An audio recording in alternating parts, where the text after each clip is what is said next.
Get your free copy of the complete tutorial at www.teachucomp.com/free. QuickBooks Desktop Pro provides you with reports that help you with time tracking. They can be accessed by selecting Reports, Jobs, Time, and Mileage from the menu bar in QuickBooks Desktop Pro.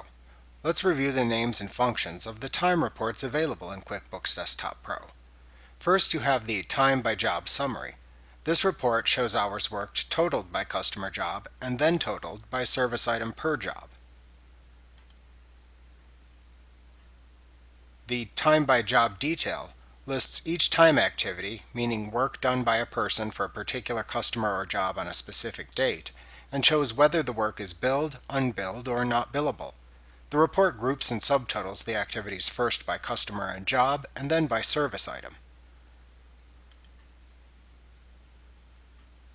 The Time by Name report shows hours worked or tracked as sick or vacation time, subtotaled first by the name of the person who performed the work, and then by the customer job for whom the work was performed. The Time by Item report totals the hours by service item and then subtotals the hours worked by customer job.